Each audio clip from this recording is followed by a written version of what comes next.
Saurabh, I would like you to take over the session from here. Yeah, cool. Can I share my screen? Yes, yes. Okay. Hey everyone, can you see my screen? Just give a shout out. I'm just monitoring chat to ensure you are able to see that. Yes. Okay, awesome. Hey everyone. So as Piyush mentioned, my name is Saurabh, and of course, thank you for taking our time. It's a bit late in India also, and for folks who are joining from other places. Uh, for me, I mean, the topic is fairly simple. I don't think it would have something out of the world for you, but these are simple mindfulness learnings I have had in my experience and how these have impacted me to learn better.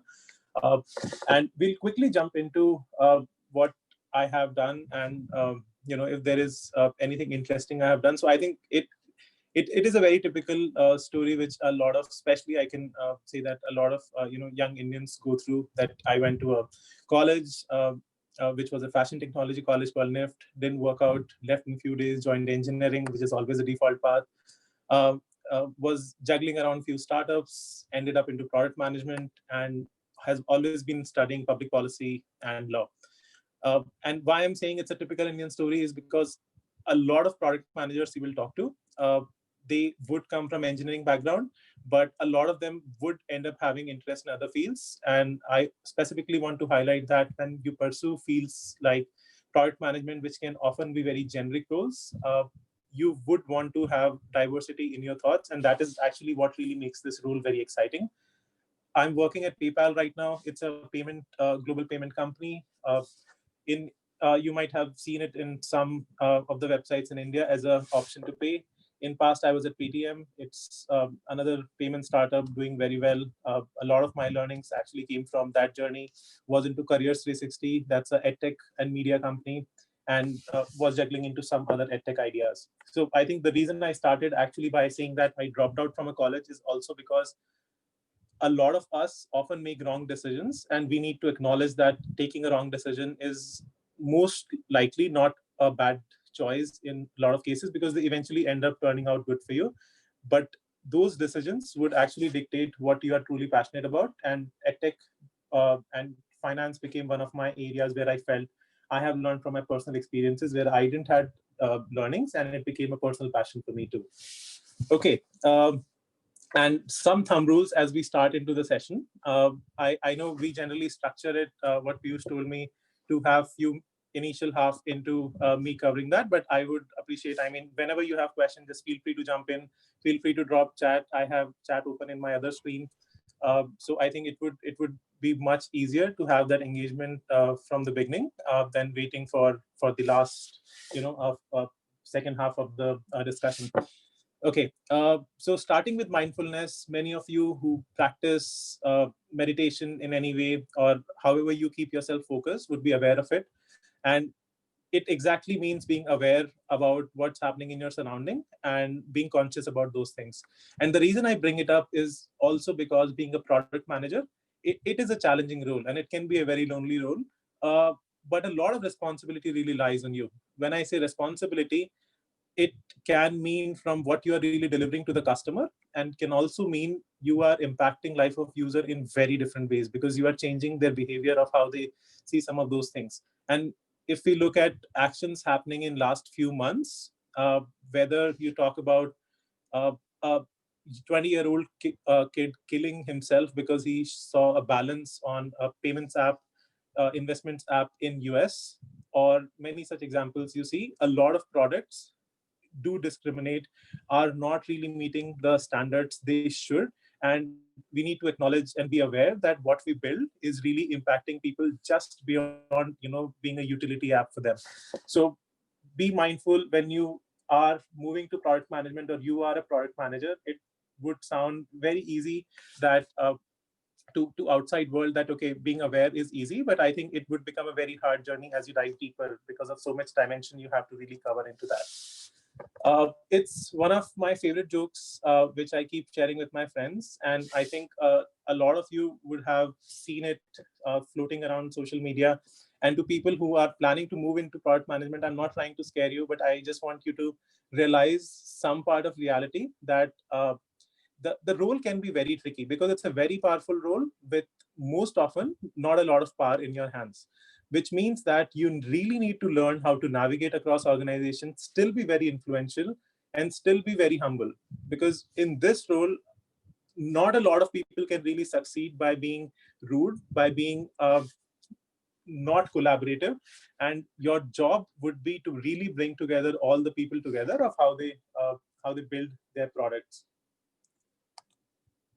Now, some of you might have already worked into these domains. Many of you might be working into these domains and might be planning to transition into product management. So I quickly want to touch base on what it really means to learn from a user, because user can be anyone. User can be your end customer, user can be people around them, user can be your business partners, and a lot of data really chime in into that discussion when you are making any kind of decision, whether it's about what you want to build as a product, how you want to iterate it, or even moments when you want to decide that, okay, is this product not relevant for the market and we need to sunset that product.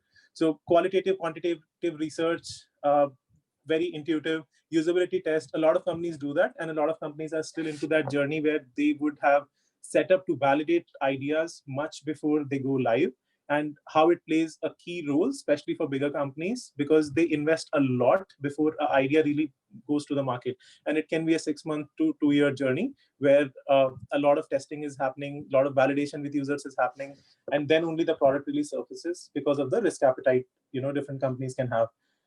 Other data points can be how you collect data from social media. People are talking about it. Sentiment analysis, which is a broader term of that, and predictive data analytics, where you are monitoring what people are saying about you on and off the platform, and how can that chime in into your product roadmap. Now, I'm categorizing this discussion into 3 parts. One is what it really means to listen to customers. So we define some ground rules that when I say listen to customer, what do I mean? Because then there are some people who say that don't listen to the customer. And we would dive into that when some people say that, what does it really mean? And then we would quickly talk about when we don't listen to customer, what can be the consequences? And as product managers, because we are responsible for the growth of product, for the P&L of product, these factors always need to be top of our mind when we are making a decision. And again, it's fine for a decision to be wrong. The point here is to be conscious about the decisions you are making, that you have mitigated all the surrounding elements which should impact the decision. So one first part, as a product manager, you would always have to acknowledge is the scale you are operating at. And what that really means is, if you're operating into a B2B space, let's say you are a services company product manager, you're building a product specifically for a Fortune 100 company, for example, you need to think specifically on what that customer truly needs. One of the examples I came across when I was doing customer discovery in Brazil in 2018 was we were visiting a manufacturing plant, and we were seeing the interfaces of how UI was built. Now that UI would look to you like something you probably would have seen in Windows 98. And we were curious that why there is always a resistance in industries to really update those experiences into their hardware. And the answer we repeatedly learned was the people who are operating over there only would be able to operate with that, and they don't want to go through the transition of learning the new material design patterns and how design is really evolving. So as product managers who might be operating in B2C space, you would have to cater to your customers, that if they are used to using their Android and iOS apps across the spectrum they are using, you would have to find ways to reduce the learning curve of your product when you're launching a new product, or even if you're an existing company. So identifying the area you really operate into and acknowledging what your customer would really want is a very fundamental thing. A lot of times we often assume that we know what's best for the customer, and we start making decisions for them. And customers might still use you because they might not have an alternative. But the fact of the matter would remain that the moment they would get a better product than yours, they would always end up hopping over there. And that is one thing you would see specifically in Indian market, that and being a culprit of that, because I've worked into that, you would not see product loyalty at a lot of scenarios. People might hop on because of offers. People might hop on because of better experience. People might hop on because a better brand offered a similar product where they're able to trust them better, or even really good marketing. which emotionally connected to people, and they would decide to move on that side of the fence. Another thing to touch is specifically on culture. A lot of us work in one market products, but even in one market product, and especially for countries like India, it is so diverse. I cannot stress on this enough. Many of you are joining from different parts, and we all know how different people think or people react in northern part or southern part of India. And sometimes our biases just kick in. We might not want them to, but as a product manager, you really need to be sensitive about how cultures think about it, how they would react if they are using your product, and would that mean anything negative for them when you are surfacing your product experience to them. And one such experience is of Pampers. It's a P&G product, very, very big company. And some of you might have heard about this disaster which happened with them when they launched in Japan market. In Western countries, it's a very famous story of that the babies are brought by storks. It's a bird. But when they launched in Japan, they ended up launching with this.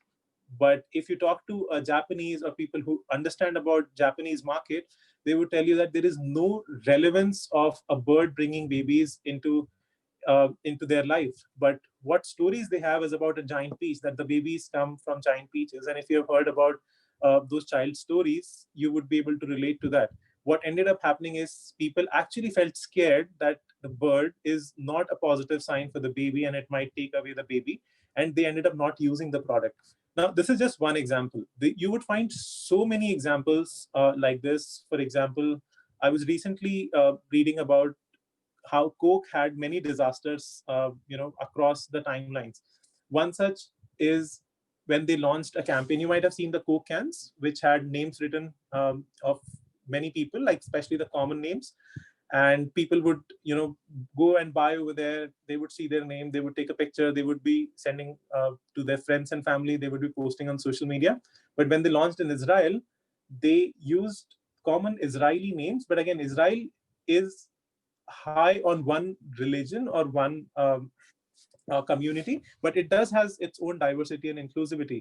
And they ended up completely skipping a segment of names, and that turned out to be a disaster for them, and they faced a major backlash in Israel. Same happened with them in Sweden, where they ended up not using uh, uh, some names because of religious reasons. And it is so insensitive to decide in that sense, and would always fire back for the brand, especially when cultural sensitivity is increasing so highly in the world.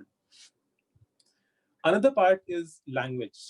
Again, I'm going to bring it back to India because we have so many languages. If you move across the globe, the language diversity is so high that surviving on one language can become difficult for a product. English would remain a ubiquitous language. A lot of apps would continue supporting as a primary language. But when you want to tap into user base who would want to use it how they talk and communicate, you would see a lot of even Indian apps moving into multiple languages, and especially global apps would always be supporting the regional languages and sometimes even the different dialects. One example of that, which you guys would have seen often happening, is with Arabic. Now, any of you know Arabic or Urdu, you would know that the language is not read very similar to how you read English. It's read from right to left. Now, when Facebook launched this page, they had the similar problem where the translations were done wrong. Some words can end up being insensitive. Even in case of non-Facebook scenarios, there have been cases where multi-country brands have ended up launching a campaign. When people read it in reverse, it had totally different meaning. And again, Coke example you might have heard in this scenario also. So I think what I'm coming to is, even though you might not know the language, as a product manager, you should tag team with your product marketing people, your go-to-market people, your research people to identify if you're launching in a different geography that you don't understand, what are the top learnings you need to be aware about that region.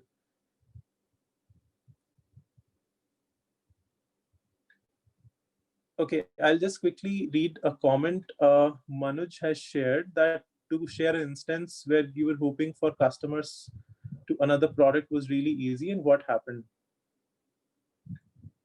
Hey, Manoj, do you mind going unmute and just explaining your question? I was not able to understand. Yeah, hi Parik, this is Manoj. So I wanted to understand, do you have some examples where you told that you found out that hopping on for customers to another product was really easy? So can you give some instance related to that, and what were the learnings around that? And how can we use that further in our product management decisions? Okay, so I'll give my personal example because I don't want to be specific to some brands. I was always using, for example, Uber in India, and my preference was specifically because of pricing. If I'm able to find better pricing on Uber, and also more trust I was able to build with the brand. But for a couple of years when I'm living in Bay Area, I started using Lyft. That is, you can think of it as Ola of US. And I started moving and I hopped on actually to Lyft. And one of my primary reasons was actually user experience. I absolutely loved how Lyft as an app was built, the color combinations they were using. And again, a lot of drivers would still remain common. So the end party which was serving me for that product was still the same. The pricing would still be very close, but the factor that what can drive you to hop onto that product would vary. But for me, it was a really neat experience, and I was really feeling connected to it. I really liked the color theming. Like Uber is very black color driven marketing. Lyft was very pink driven marketing. And if you have not used Lyft, you should try using it. The accessibility of the app is quite phenomenal in that sense. So I think that is one example I see from my case. But I think if you look at India's payment space, you have so many players coming up. Paytm still leads, but there are players like Google Pay, there are players like Amazon Pay, which are making their forte. And if you have seen marketing of Google Pay, especially the campaigns they did around touching some emotional stories about not so recognized Indian leaders, whether they were mountain climbers, whether they were other folks, they even use Sachin. Uh, it actually reflects that how a brand, which is already big enough, was able to connect into the market. Of course, they also offered a good product with some innovation, but a lot of people ended up hopping onto that product because of trust, because of maybe privacy concerns, because of better experience, because of just more relationship they were able to build with the brand. Does it answer, Okay. Manoj? Yeah, thanks. Okay. Okay. Another important part is specifically on usability. And the next example I'll give is probably going to be a bit controversial because you might have your own favorites. But I think the key factor is also specific to what Manoj just mentioned, and I was sharing example that you always end up making these unpaid brand ambassadors, people who really vouch for your product, who really believe in what you're doing. They might not know you, but they just truly believe in your product and love using that. In a lot of cases, they would be paying very heavy for your product. So what it means is, as a fundamental, I might not agree with how they are building their product or the branding they are doing, but for their customer segment, it is truly important. So if you are in a company where you are finding this separation, either you really need to find a way to share your message across, right, that why moving up ahead from that product definition, so branding is a valid idea, or there is a mismatch in the company you are choosing. And the famous example I always like is Apple and Microsoft. Like Microsoft often might not have a loyalist, but it has a huge base because of the utility value for money it really provides. But if you look at Apple, there is a portion of people who are adherent supporter. I'm a culprit of that. They would always buy these products. They might still be the people who would crib about Apple that they are launching expensive products, they're not making enough product improvements, but you would still end up investing money because of any factor they are solving. Like for example, for me, Apple is a dumb person's gadget because the learning curve is so simple that even if you don't know a lot about some of the functionalities, the onboarding might be easy for you. For some people, it might be just the build quality. For some people, it might be privacy. But the brand alignment, as a product manager, you always need to acknowledge and find that sweet spot of customer segment who are really loyal to your product. And this is what you should always aim for building, because they become brand ambassadors who would do free marketing, who would propagate your product values to other people. And you would see a lot of products who only grow because of that. WhatsApp is a great example of that. All of us probably use WhatsApp. We acknowledge it's a secure app. We all do video calls on it. And they actually were not doing any marketing before they were acquired by Facebook. Even now, there is only very minimal marketing you would find WhatsApp doing, and especially because of their launch in payments into Brazil, which got halted now, or their launch into payments into India, which is still in beta. But the value of loyal customers is very high, and that virality is what, as a product manager, you should always aim to approach towards. I'll try playing this video. I'm not sure if it would stream right, but I'll just play initial 30 seconds for you to get an idea.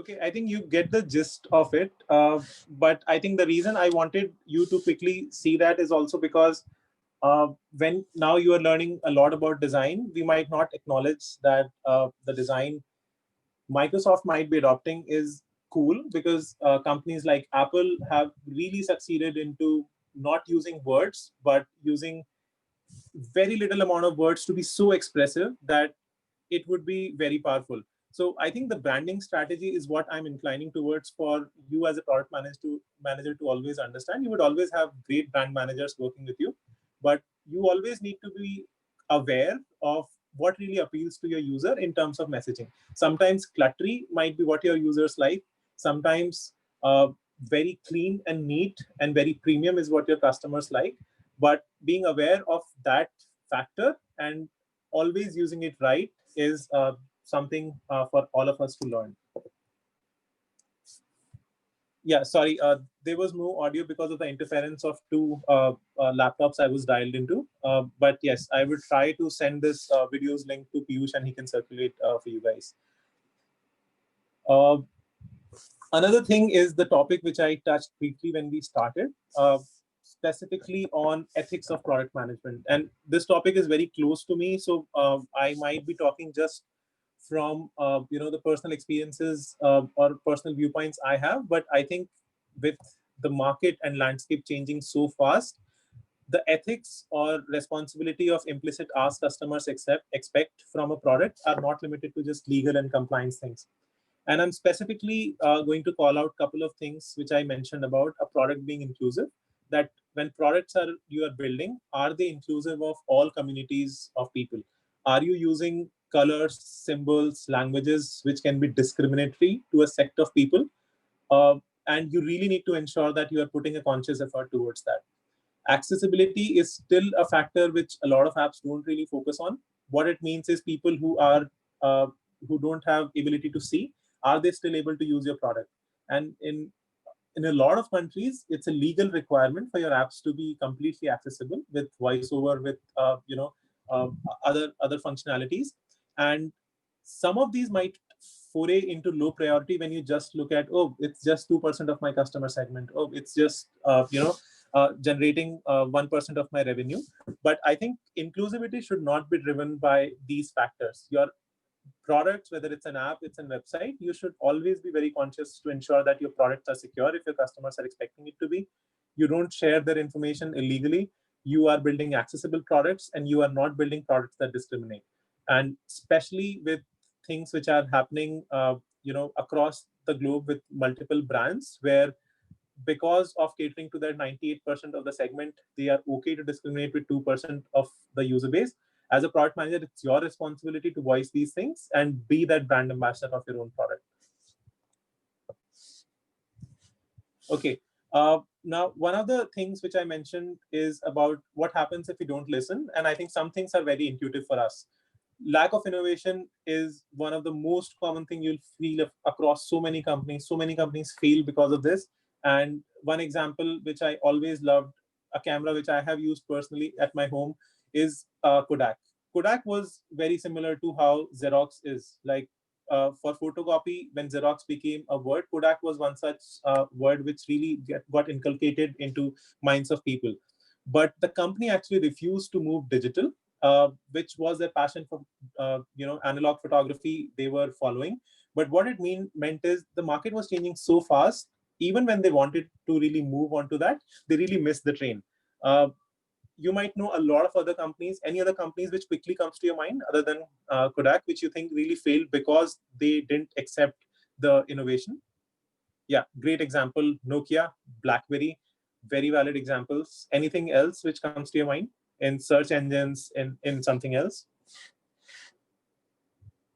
Yeah, Skype is a great example, Bing, Yahoo, Ambassador Car, Orkut. Yes, very, very good examples. And one of the common thread you would find in a lot of them is their lack of interest in some sense to innovate and move to the things where people were moving. And what I'm inferring with that is, as a product manager, one place where you should always invest a lot of time is just getting to know what's happening across the industry. If industry is moving towards AI or ML, again, I'm not saying use it as a buzzword just to sell your product better, but what you need to be conscious about is what value can these products really bring, what technologies you really need to use to have a great product experience. It can also mean being aware of other technologies which are coming, which may not directly impact you. Let's say VR, for example. Are you aware of any consequences that technology becoming accessible to a lot of people would have on your product? If yes, then you should start thinking about it. And you should always have a viewpoint on at what point you would want to move on to that. And one of the things is also which a lot of companies invest into is R&D, where you would want to do hackathons, you would want to have a set of people, a very small SWAT team, which is always experimenting on new ideas without waiting for a moment of success. So that team's goal is not to build P&L, is not to acquire users. It is just to see that can your product have some cool factor. One example I really like is of Google Pay, where there is voice-based, again, it's not the audible voice, it's voice-based payment where you can, there is a toggle which you can move. The product didn't really work very well, but I recall that when I saw the product and I was speaking to my friends, that was one of the buzzwords which everyone was discussing, that the company was bold enough to give 50% or more than that on their home screen to a functionality which most of their market was not really able to interpret. So it can be a product failure in some scenarios, but I think being open to innovation has to be ingrained into you as a product manager. Now, brand perception is directly dependent on products you are building, but just by building great products, you really cannot ensure they would be successful. There are a lot of products which have really failed because they were ahead of time. Like personally, for me, Pinterest always stood out as an example that it was a great product. I always loved using it, but it was so ahead of time in some senses that when Instagram and other companies like, let's say, even TikTok came up, they never were able to succeed into that. I'm not saying they didn't innovate, but I think just how your brand is positioned is also going to make a lot of difference. Satya mentioned about the timing of launching a product and its importance of success. I think very, very important factor. A lot of things can be symbolic about the launch. A lot of things can be about the perception of how people see that product, specific to that time.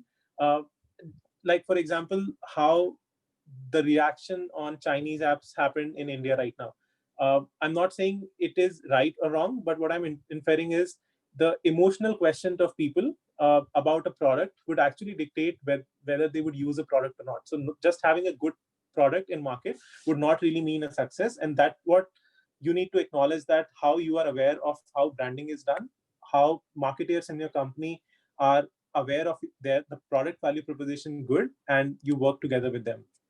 And one such example is of Nano.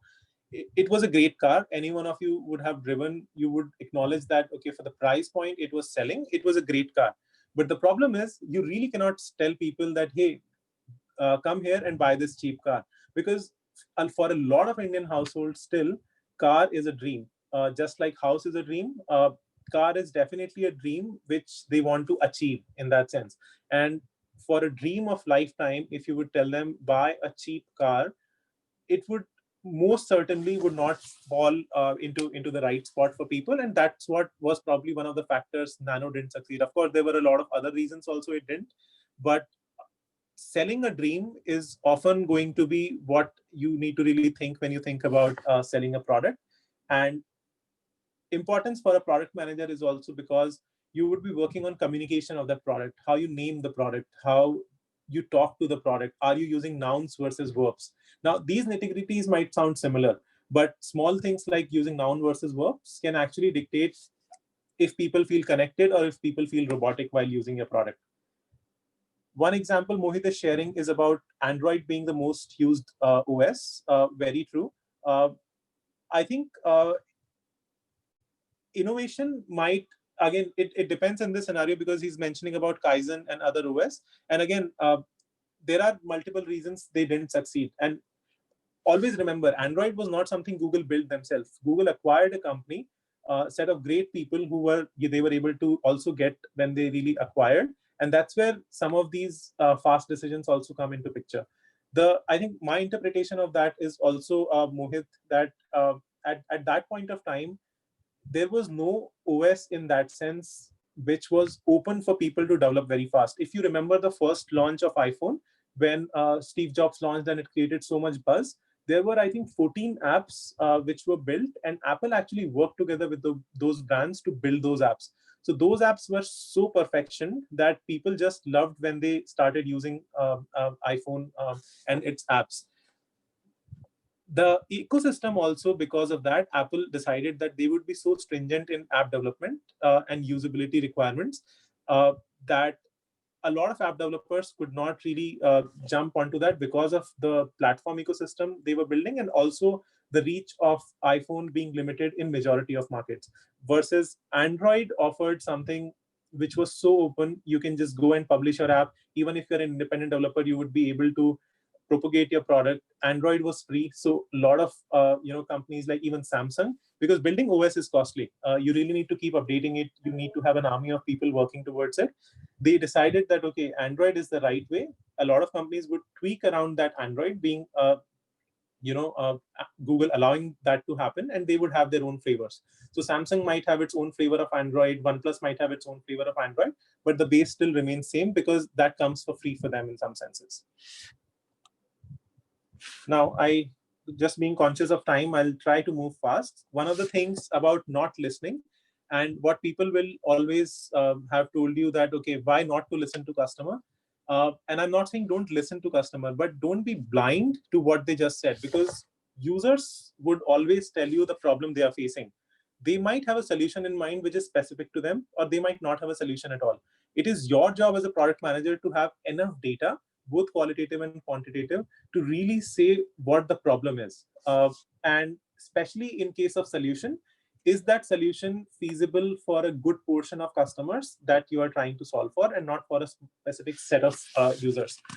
This example is probably the right descriptor of it, and why the 5 why principle is so important for a PM in that case.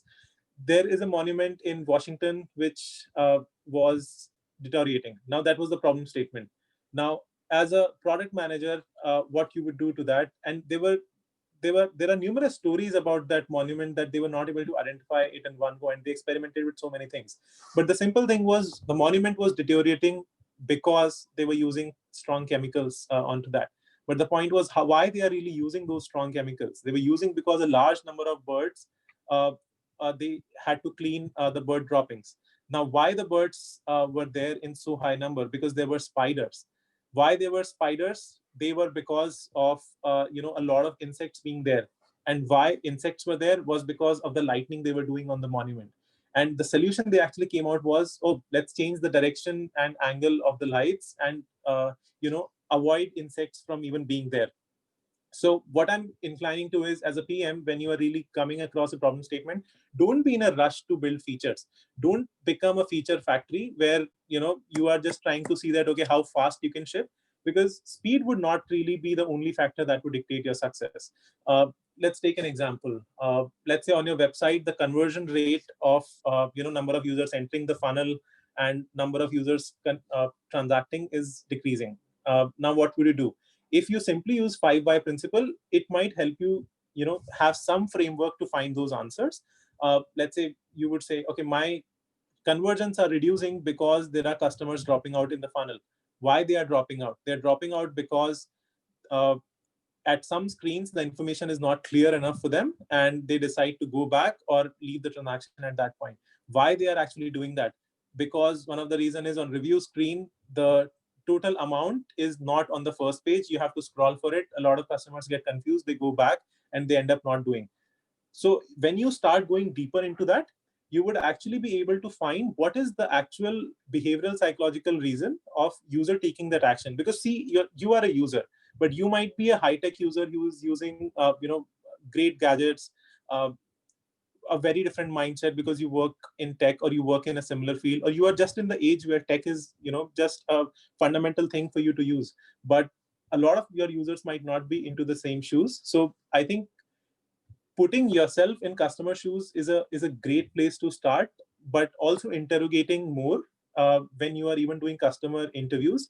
And if some of you have done customer interviews, this is one skill to learn, to not have your opinions and biases come into that, but just be a curious person who is sitting in the interview, asking the user, okay, why you did that, how you did that, and just learn from it and process it together as an offline exercise after you have all the inputs.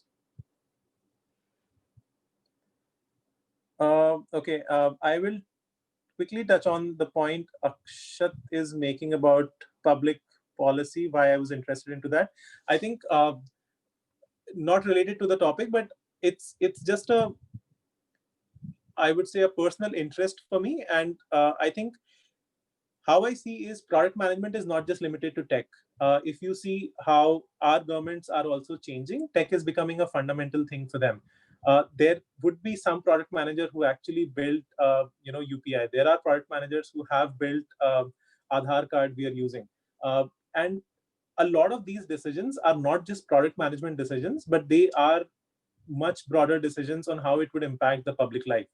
Without going into debate of, let's say, Aadhaar card, there were a lot of discussions on how sensitive the Aadhaar number should be. Should it be as sensitive as SSN in US, where you just don't share your SSN with people? Or should it be like, just another number? You would just go on a Kirana store, you would give your card for photocopy.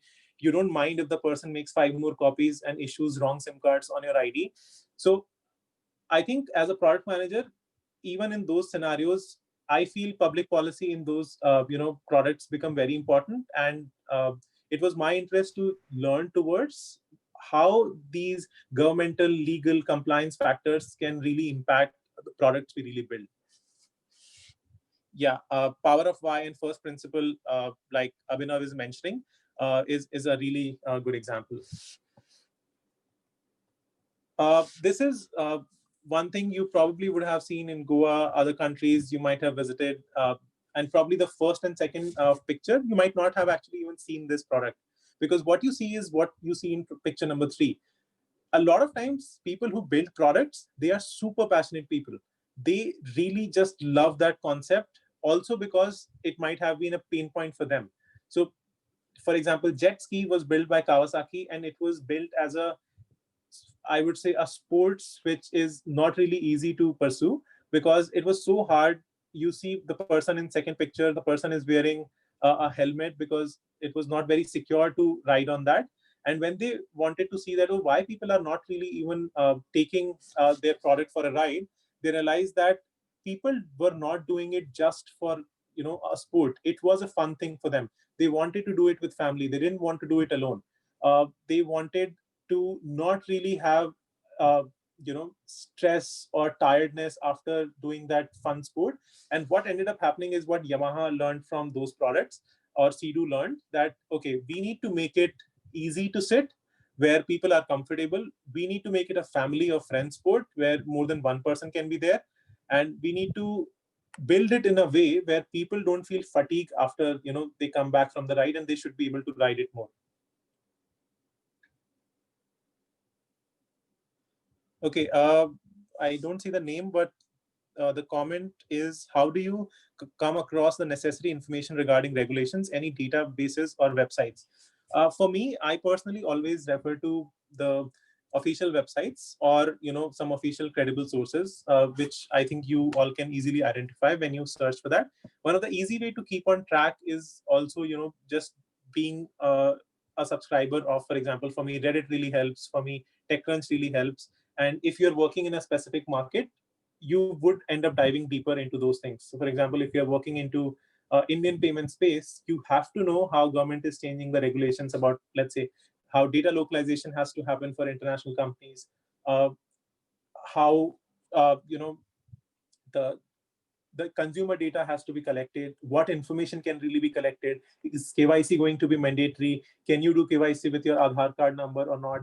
So those all factors you would have to deep dive as a product manager. But I think not a specific website, but whatever market you're working on, I think you would find good credible news sources which would be able to give you that information.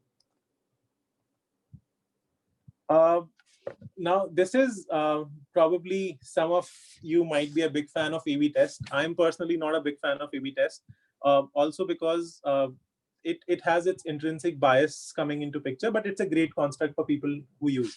But I think what I'm going to tell you as a feedback is to not use A/B test for insights, because it just becomes a throwaway term that, okay, do an A/B test and you will just find the answer magically. It really does not happen, because A/B test is not going to give you insights. A/B test is simply comparing if design A or design B or experience A or experience B, which one is better. It is not saying that A is the best. It is only going to say that A is better than B or B is better than A. What we always end up doing is, if A and B are not good enough, you would never be able to find out that what C is. So I think what I'm going to recommend is move your decision making towards the left. When I say towards the left, into the product development cycle. Testing with users is a great idea, but sometimes you don't really need to make the products live in all examples. That's where usability testing, that's where interviewing your customers very well, that's where being conscious about, even if you're sitting in an Uber, being really getting to know that how that Uber driver thinks, what are the pain points, are they getting paid out on time, are they moving to Ola because of, let's say, payouts, because of customer support or anything else, would really help. So do A/B tests, but be conscious that before you do A/B tests, you have really validated it enough with users, using prototypes, using customer interviews, and using so many other quantitative surveys you can conduct with users. Another buzzword you would end up hearing from a lot of people, and especially if you're aspiring product manager, don't fall in trap of that, is deriving some insight from the data. And that's where the bias of correlation and causation would come. I would just give you a simple point that trust data, but not to the limit that all your decisions are based on that, because sometimes data would only speak what you want it to speak. You keep churning data enough, it would give you biased inputs also. And that's where you really need to separate that, okay, if you are seeing some correlation into data that because A is happening, B is happening, mapping whether B is happening because of A is a very important factor. If you do that mapping wrong, what it means is the decision you would make because of this inference would be fundamentally wrong and biased. Take an example of these two I found on internet about Apple iPhone sales are increasing and people who are dying because of falling from stairs is increasing. Now, these two things are happening together and you see a correlation between these two. But is that the causation that because more people are falling off the stairs, Apple iPhone sales are increasing? No.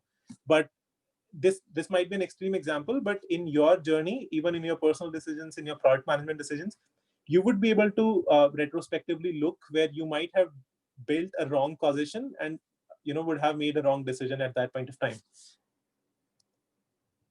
So I think I'll finish with this. I think in summary, 3 recommendations, especially if you are an aspiring product manager, that pay attention.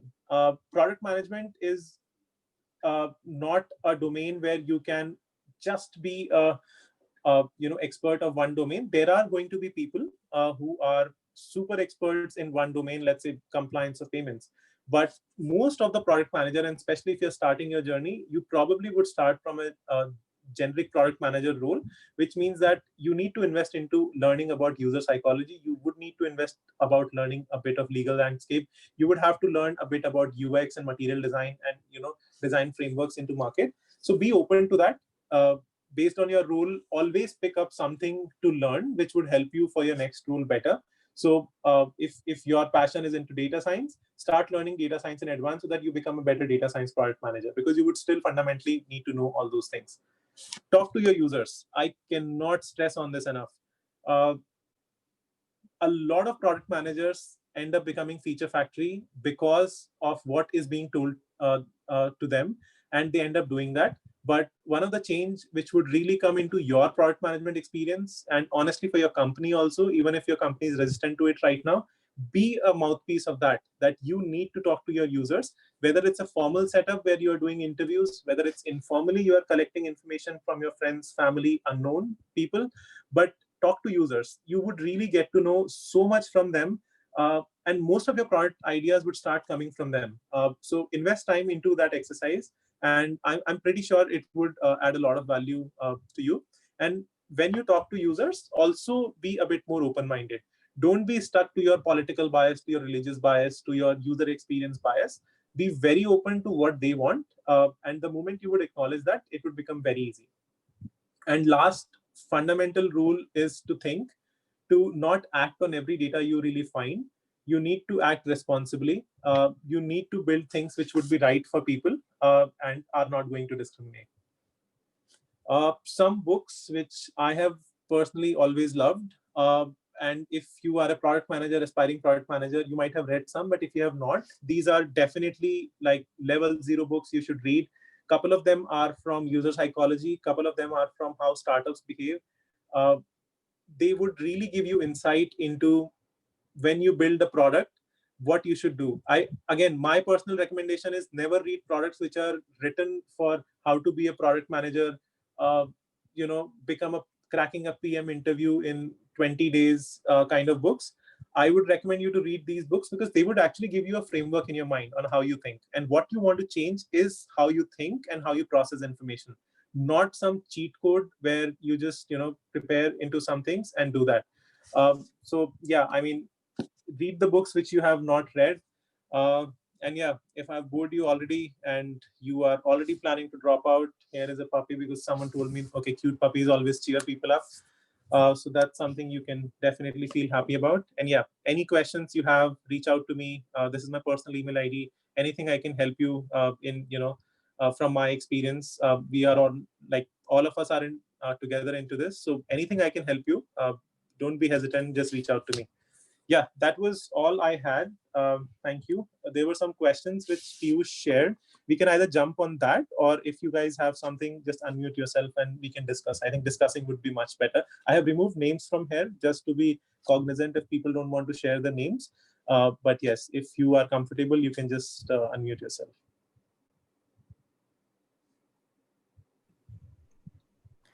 Hey, Saurabh.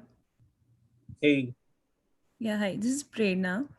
I have a question. So I will be joining a product manager role soon, and I am not really sure how should I establish myself in the first few weeks and first few months. Can you share some tips or your experiences? Firstly, congratulations. I mean, it would be a fun experience to join a new company if you're joining virtually to them. I think one of the thing personally I think is going to be helpful is how do you really approach that company in a very open mindset. The reason I'm stressing this is from your current job, if you are already working as a product manager, you would have some of the ways of operating which your new company might not have. It can be about the process they follow. It can be about the speed at which they build. It can be about the engineering frameworks they are using. So I think initial few days, like especially 15 to 30 days, invest into just learning and not being very strong about your opinion.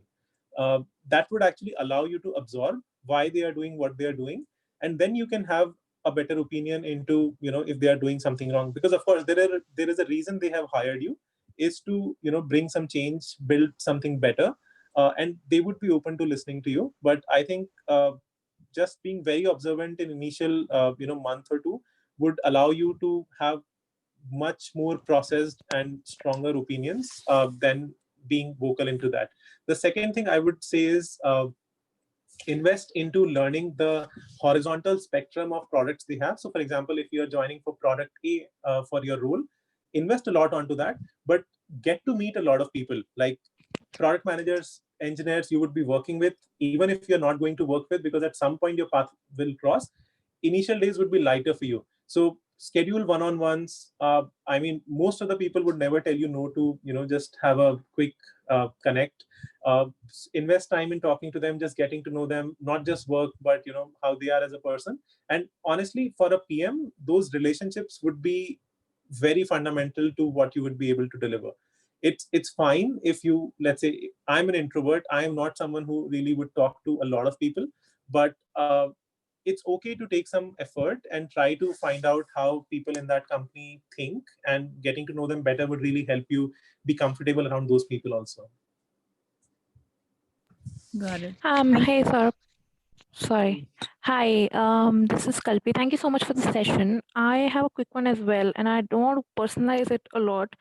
So, generically, how should one approach transitioning to an actual product management role from different field? And do you think, like, if somebody is, like, have been in quant space and more from software engineering side, even if having a little bit of consulting experience would kind of, should they go to the program management, project management kind of a route? How should they approach it? Because most firms actually look for specific product management experience, especially if you have been in the corporate career for a couple of years.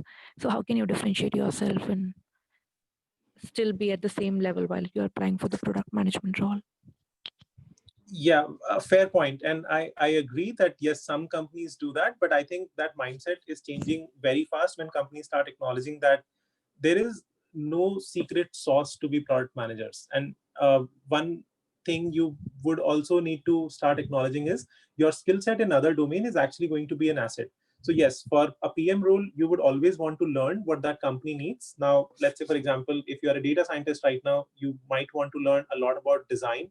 You might want to learn about how marketing and P&L and all those things would work. So I think that learning part would be very important for those companies. And that's where the role of, let's say, either formal learning or informal learning would come into picture.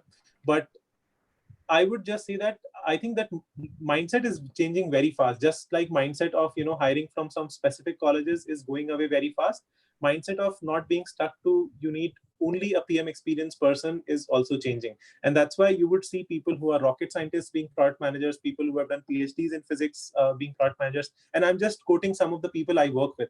There are people who have studied astrophysics and they would be moving to that. So I think you need to learn those skills, but identify companies who acknowledge you for your skill. And sometimes, let's say, finding a data science product manager role might be easy for you to enter in than, let's say, a UX product manager. Got it. Hi, Saurabh. This is Venkat here. Quick question again on the similar lines. So generally what the recruiters expect is the domain experience. So you have the product manager, product owner experience already, but when you apply for certain companies, they expect domain knowledge. So you would have already cracked in several, worked in several domains, and you are a successful PM or PO. However, just because you don't have certain domain experience, they they don't consider you. How do we manage such scenarios? Yeah, and I think that is probably much more prominent than the first case of non-product manager to product manager transition, especially because some of the domains take time for you to learn. For example, if someone is a compliance product manager, they would have thoroughly invested a lot of time into going through that. And some companies don't want you to give that amount of, let's say, initial few months to be into that learning phase.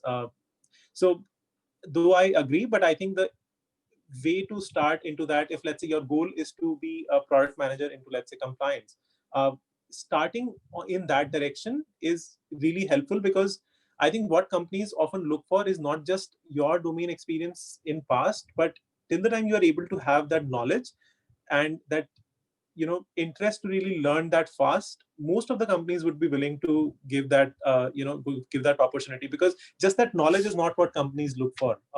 At least companies I have worked for, they would always acknowledge the hunger you would have to learn and bring that change part of it. But if it's a domain specific role, there is no way to avoid you not learning about that. And I think one of the questions someone asked before on public policy or law, for me also inclines in that direction, that because I wanted to work in some of those fields, I started by learning those fields first. So to your question, Venkat, for example, the reason I studied cyber law at NLSIU Bangalore, it's a law college in Bangalore, was because I wanted to work in that domain. And when I was learning, my company saw, okay, I have interest in that domain, and I got to work on GDPR. GDPR is the data compliance protection law in Europe. So I think, yes, for different company, it can be slightly harder, but I would always say that starting structured programs or unstructured programs, just watching YouTube videos, consuming enough content would help you really prepare well for it. Yeah, thanks, Saurabh. Yeah. Hello, Saurabh. Hello. Hey. Hi. Thanks for the session. So I have the same question in line with the transition. Let's say for a project man to transition into a project management, we have a PMP certification, which will have a justification that we have an enough knowledge to have the project management. In case of product management, what kind of justification we can give, or to get into a role, kind of a product owner or a product manager? So, I mean, are you referring to the learning path? The Yeah, individual the would learning. take? Yes, exactly the learning path. Let's say I'm working in one of the product company, uh, where uh, uh, where from my current position to the product management will be like it will be like a difficult thing, as it is like we have a 3 to 4 steps away. In such cases, like in terms of project management, yes, with the PMP I can able to achieve the project management profile.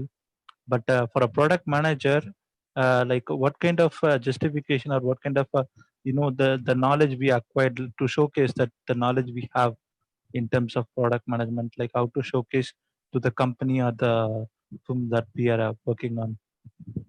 Yeah, and again, I think I have my bias in this, so I'll clarify that in advance. Uh, I'm not always a big proponent that you always need to go into structured learning, but structured learning is really important for some people, especially because that gives you a rhythm, that gives you access to, let's say, people, mentor, people you would just want to learn from. So if you are a person who likes structured programs, I think you should totally look for. And again, it might vary that what in structured program you really need. So like you mentioned that, okay, there is PMP. Now, PMP does not really make you a program manager. It just gives you how programs need to be designed, how programs need to be ran. That is the basic construct it gives you, but it would still not really give you the experience of managing, let's say, a complex program into a big company, or a fast growing company. Similarly, in product, if your goal is to learn, let's say, generic product management, you are a fresh graduate, you might want to do some generic programs. If you are, let's say, a 10-year professional, a software engineer, an architect into a company already and transitioning into a PM role, that would still remain your strength. And you might want to just become a technical product manager by, let's say, doing something on design, by doing something on business, by doing something on accounting, which would actually give you that edge of other areas you are good at, other than the architect or software engineer role you are good at. So again, I think I would not personally be biased towards one thing. I would say that identify what kind of a learner you are. If you can take that financial liability, how you can really move forward in that direction, and choose the right program. But one thing I would only say is be really open to learning, and be open to learn at least 1 or 2 new skills every year, where you are either investing through formal education or informal education, but something new you should be able to account that, okay, in this year I learned this new thing. That would just simply solve a lot of things, because over a period of 2, 3, 4 years, you would have learned a lot of things. Even though you might not transition into jobs, as a software engineer, knowing business, knowing P&L, all those things would still help you. So I think build that yearly goal of having 1 or 2 things really well learned. And in that case, you might not really, want to go into uh, that area where you would say that, okay, now today I have to start something. Okay, thanks. Hi, Saurabh. Hey, Uh, Saurabh. Hey. Yeah, you go. Okay, thank you.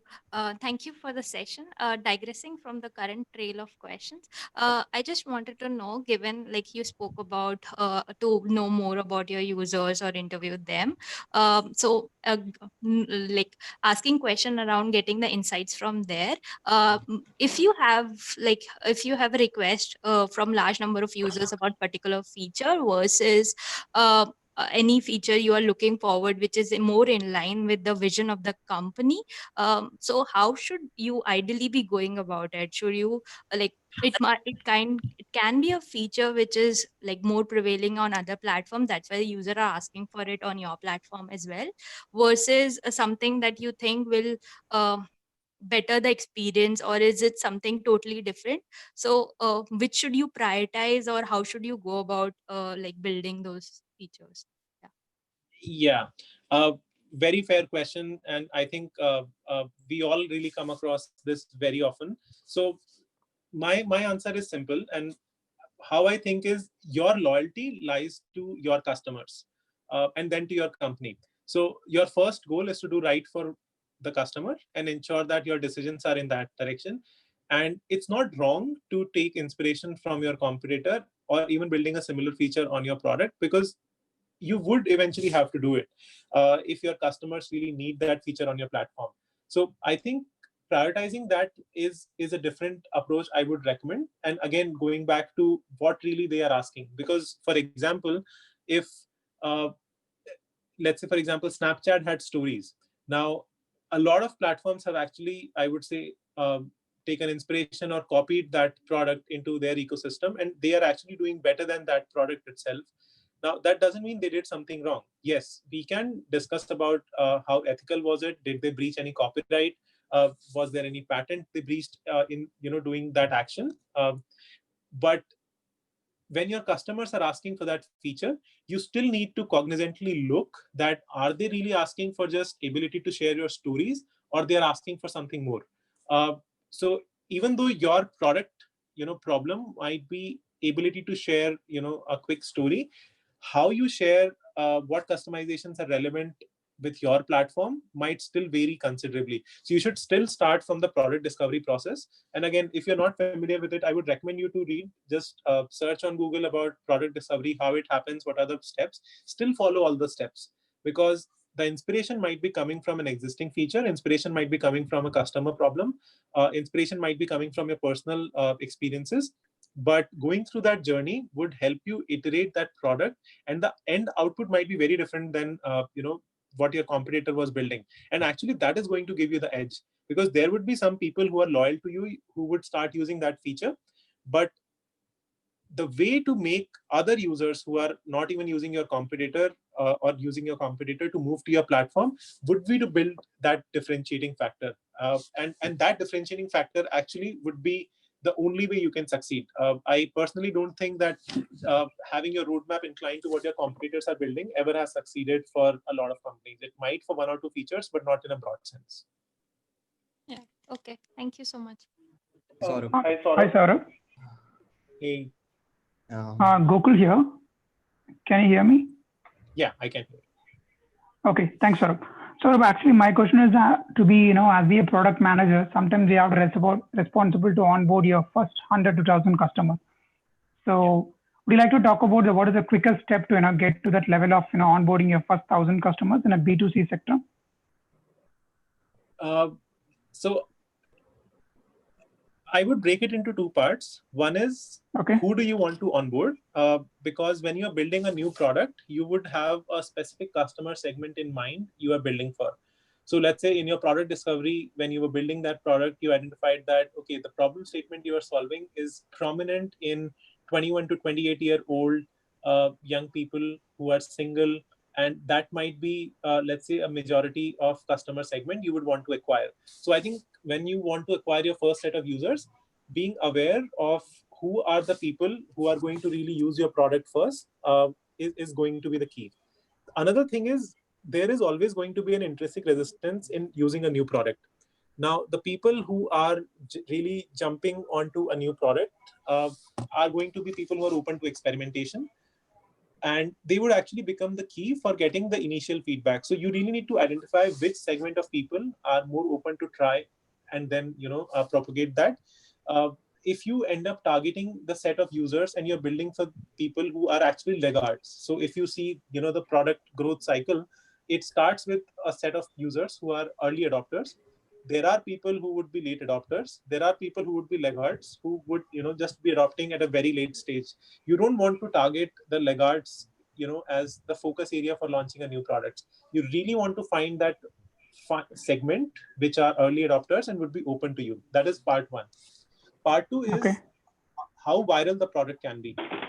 Now, product growth is not a very prominent role in a lot of Indian companies or global companies yet. But if you would talk to great growth product managers, one of the things they really put effort is not just the product manager has built the product, but the product growth manager would probably invest a lot of time into finding what is that factor that is going to make this thing viral. Now, that virality can be something cool in it. The virality can be very high utility. It can be the messaging. It can be the emotional connect. It can be the branding, or it can be just offers. How you give offers to people, because just giving cashback, giving money back to user, in some senses might work, but it's not a sustainable way. There is a point where your money would burn out and you would want customer loyalty. But how you use it is going to be a key. For example, a lot of companies use refer a friend very effectively, because you might have seen this new domain coming up where you can register email. I'll not mention because it would be a biased example, but people are just sharing because it's an invite only thing, and it just created a buzz for them. Now, this is unpaid marketing, but someone over there found out that sweet spot that, okay, who are these people? If I share with them, they are influencers. They would tell that, oh, I got this cool email ID, and I have 5 invites, and I can only give to 5 people, and then they can give to 5 people, and just creates that reaction over there. So I think in product, one of the elements is getting that growth and virality market, especially when you are in the initial stage of growth. Of course, growth product managers do a lot of work in later stage of product also, but in initial stage, as a early product manager also, you need to have that growth and virality mindset. Understood. Okay. Thank you so much, sir. Hi, Saurabh, Akshay here. So, so I am like trying to transition from data engineering and data science background to product management. And whenever I try to build a resume, it just comes off as an ex-data engineer or an ex-data scientist, but not. But how to like convert and make it look like it's for an aspiring product manager? Yeah, I was discussing this with one another person last week, and the person is also a data scientist, and was planning to transition into product management in a major tech company here. And I think one of the things really which works is firstly to see that why do you really want to move into product management and which area. Again, going back to the same point, because if your company has similar roles, for example, you are a data engineer, and if you have a data product manager who you think is good and you can learn from, one of the things to start from might be to start being that person who works more closely with the existing product manager. What that gives you a leverage is, it's a no risk, high return kind of scenario where you are just taking more responsibility. Let's say being the scrum master of the team, for example, or being the person who is actually taking some responsibility from the product manager and trying to deliver those things. That would give you a very simple learning curve to just get introduced into the field. Let's say taking ownership of reporting on, let's say, user journey and the funnel. If assuming, let's say, you are not already doing that. So I think taking some part of the responsibility, what your PM is already doing, might be a good start, because that would be easy for you to do. And everyone would most likely, acknowledge the curiosity you would have if they see that you would be able to add value.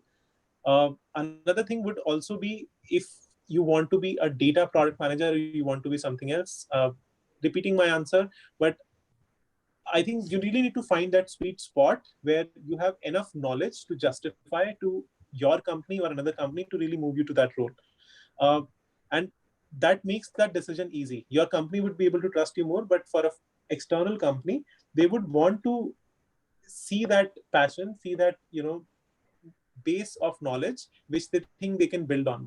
Because a lot of startups don't really always hire existing product managers. They just want right people. They want people who fit into their culture. They want people who would learn on the go and who just have passion for that domain. For example, when I joined my first company, Careers 360, it is into edtech space. I was not really a product manager before. I had passion for education. The founder recognized, and he was okay to give me a chance. And I'm sure you would be able to find your, that area you really want to move into. But don't keep a generic statement that when you even make your plan, that okay, to be a product manager, be a bit more specific, that okay, what are the areas you would want to be in. And one of the models which really helps is Ikigai. So I also got introduced to it recently. It's just a framework for you to put your thoughts in a structured way. I think it's a Japanese construct. Try to put your thoughts into it.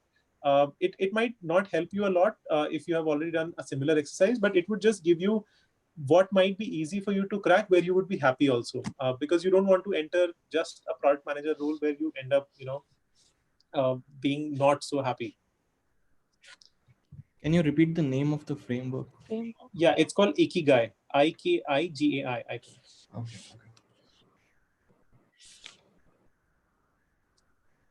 Thank you. Hi, Saurabh. Hey. Hi, Mohit here.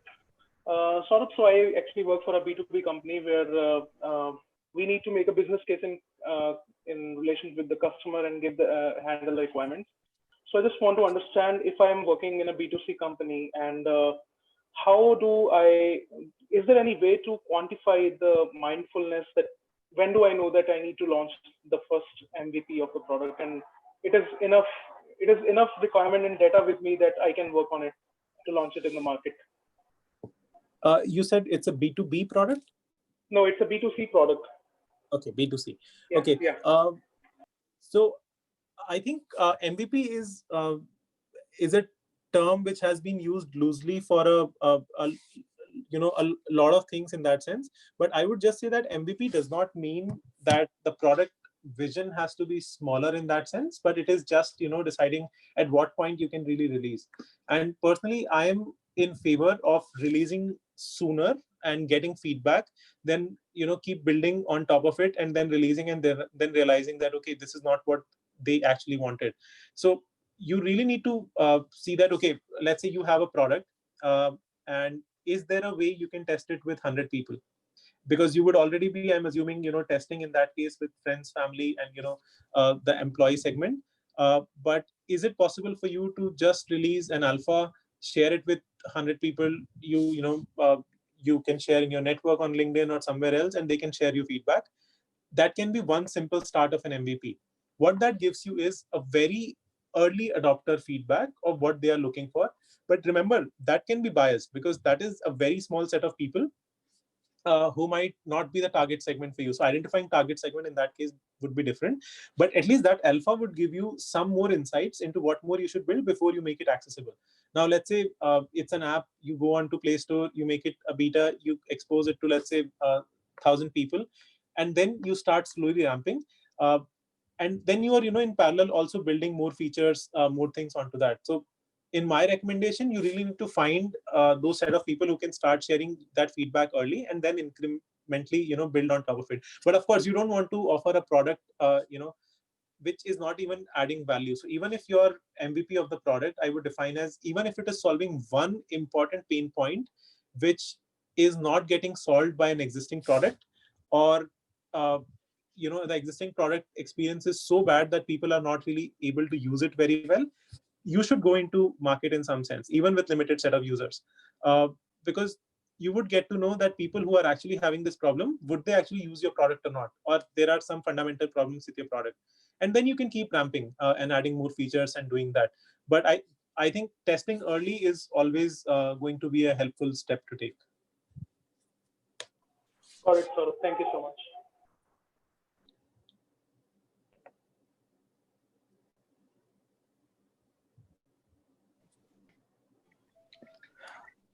Saurabh, one question. So I think you must have involved in several product launches.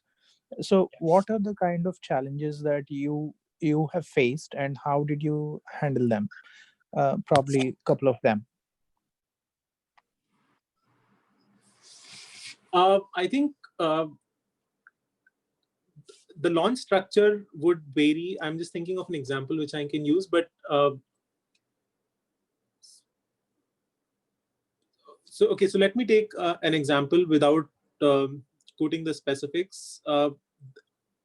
Often what happens in the go-to-market strategy is we end up not really accounting for a lot of factors in advance, and the scale of what the product is really capable of, if you have not defined those things in advance, the judgment of go-to-market and product launch would most likely be wrong. And I would just touch on the next question, which someone else had in the sheet, specifically on at what point you really define the KPIs of product. And that probably, for me personally, relates to the product launch success or failure, especially when you are designing even, the basic PRD of the product, what you want. You would define some KPIs, how you would measure who you are targeting to, even though you might not know the exact quantification of the KPI. But you would still have some goals that, okay, at 20% ramp, I want to reach out to 2 million users and have at least 10% signups. And of course, there would be some data backing up that, okay, why 10% conversion, and why exposing to 20% people at this point of time. But the first step into that launch is especially dependent on what you are really trying to measure out of that. So let's say I'm launching a feature about paying with voice. Am I really, in a state that the product is not giving bucks? The product has a strong value proposition for, let's say, people who like using voice. So am I able to target people who are using some voice devices in that sense? And again, some of the data finding is easy, some of that is hard.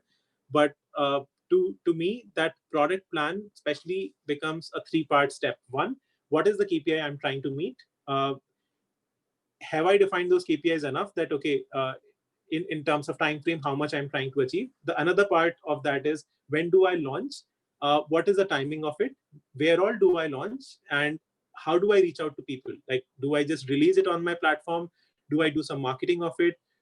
Do I give some incentives to people to use it? And that has to be spec'd out at a go-to-market plan level. The third thing is how you really track those things. Now, when I say tracking, it of course would be corresponding to that KPIs you would have defined, but it also is using that feedback very quickly to put it back into your product backlog and iterating on it fast. Because especially in go-to-market launches, you would not just launch a feature completely to 100%. And if you are doing it, probably you might want to look at if you want to adopt a better ramping strategy, because if you expose something to too many people together, they might end up making a perception, and you would want to learn from them, reiterate on them, and then ensure that when you go to a broader segment, you are able to drive very positive sentiments into it.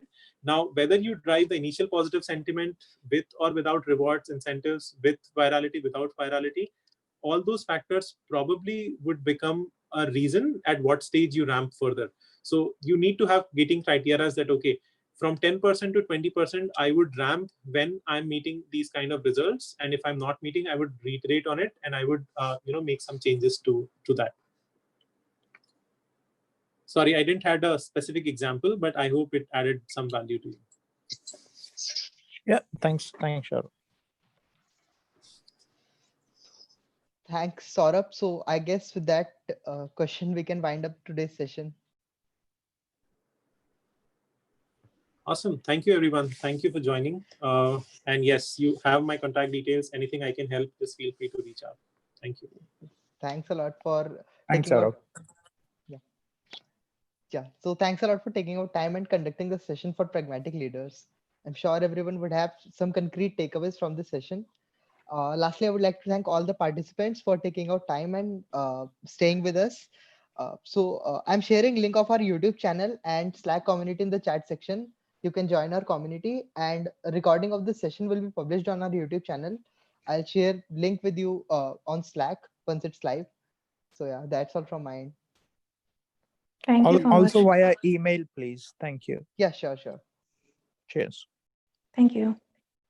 Thank you. Good night, everyone. Thank you. Bye. Good night. Thank you. Good night.